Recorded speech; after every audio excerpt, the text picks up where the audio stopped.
Bismillahirrahmanirrahim. Assalamualaikum warahmatullahi wabarakatuh semuanya. Alhamdulillah, puji dan syukur senantiasa kita panjatkan kepada Zat Pencipta alam semesta, Allah Subhanahu wa Ta'ala. Semoga Allah senantiasa memberikan kita kesempatan untuk berbuat yang terbaik di dalam Islam, mengumpulkan amal-amal soleh, supaya nanti ketika kita kembali kepada Allah, kita kembali dengan sebuah keadaan yang Allah ridhoi.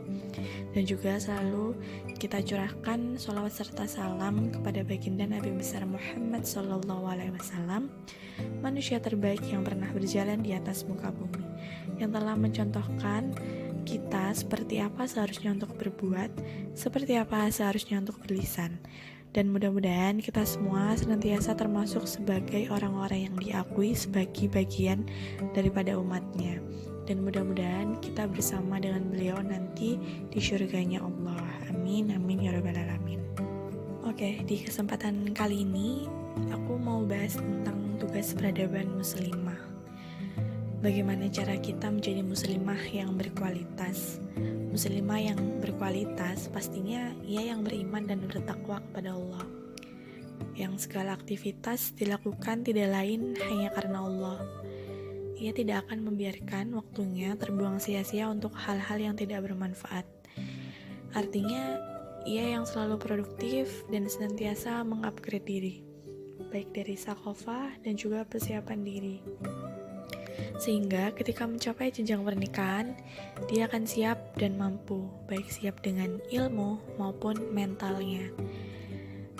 Ia akan tahu apa tugasnya setelah menikah nanti. Tugasnya siap dalam menjalani peran muslimah sebagai anak, istri, dan juga ibu dalam keluarganya, dan juga sekaligus menjadi agent of director and change dalam tatanan masyarakat saat ini. Bahkan mungkin teman-teman pernah dengar ada pepatah mengatakan bahwa wanita adalah tiangnya suatu negara. Apabila wanitanya baik, maka negara akan baik. Dan apabila wanitanya rusak, maka negara tersebut pun akan rusak. Sehingga baik buruknya suatu bangsa, kaum maupun umat tidaklah lepas dari baik buruknya wanita-wanita bangsa tersebut. Dalam sejarah Islam, perempuan telah memainkan peranan yang sangat strategis pada masa awal perkembangan Islam. Hal ini telah terbukti melalui peran perempuan dalam membantu perjuangan Rasulullah SAW dalam melakukan misi dakwah. Contohnya seperti namanya yang sering kita dengar, yaitu Ibunda Khadijah. Ibunda Khadijah ini rela memberikan segala kekayaan yang ia punya untuk kepentingan dakwah dan perjuangan Islam. Hidupnya dihiasi dengan kebajikan serta jiwanya mencerminkan ketaatan kepada Allah dan Rasul-Nya. Beliau juga dikenal sebagai perempuan yang cerdas, piawai dalam bidang perdagangan, sukses dalam menjalankan roda-roda usahanya. Namun, beliau tetap rendah hati, berakhlak mulia, dan menjaga kesuciannya. Beliau juga tetap menjadi ibu yang baik bagi anak-anaknya, serta tetap menghormati dan menaati Rasulullah SAW sebagai suaminya. Kalau bicara tentang perempuan, tak akan lepas dari perannya menjadi seorang ibu. Keberadaan seorang ibu di dalam rumahnya sangatlah berpengaruh dalam hal ini. Tugas dari seorang ibu tidak selesai setelah mengandung dan melahirkan anaknya saja, karena seorang ibu adalah al-ummu madrasatul ula. Demikian bunyi sebuah syair Arab yang artinya, ibu adalah sekolah utama. Maka bila engkau mempersiapkannya, engkau telah mempersiapkan generasi terbaik. Oleh karena itu, ibu disebut sebagai pilar bagi sebuah generasi peradaban. Ibu yang baik ialah seorang ibu yang memperhatikan kebaikan anak-anaknya, bahkan sebelum anak-anaknya lahir ke dunia. Bahkan sejak saat sang ibu memilih ayah yang baik bagi anak-anaknya kelak. Allah telah sampaikan dalam surat Al-A'raf bahwa perempuan-perempuan itu ibarat seperti ladang, karena ladang yang bagus menghasilkan tanaman-tanaman yang baik, dan ladang yang hancur hanya akan menyiksa tanaman di atasnya. Maka kalau seandainya perempuan-perempuan itu punya ketahanan, punya satu sakofah dalam Islam, punya kebaikan, maka dia akan menghasilkan anak-anak yang kelak nanti akan mewarnai zaman. Ibu yang soleha tentu untuk anak-anak yang soleh dan soleha.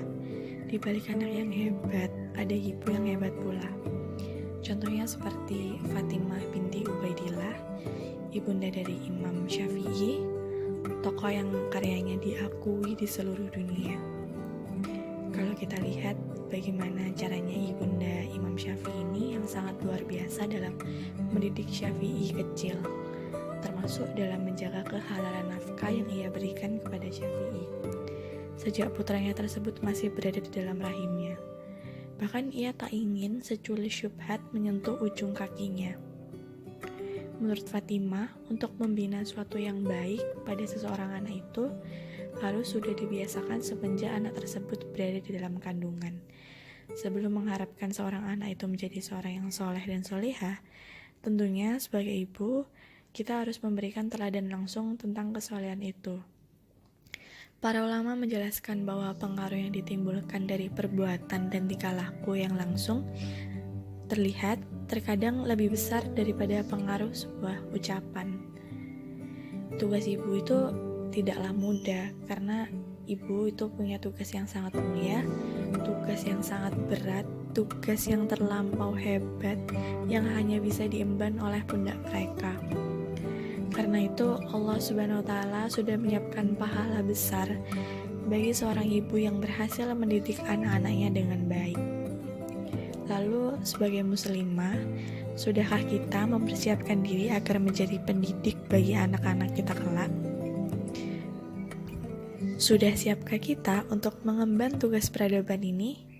Menjadi wanita karir yang paling mulia, yaitu perempuan berkarir syurga. Sekian sharing pada kesempatan kali ini. Mohon maaf apabila ada kesalahan dan kekurangan. Assalamualaikum warahmatullahi wabarakatuh.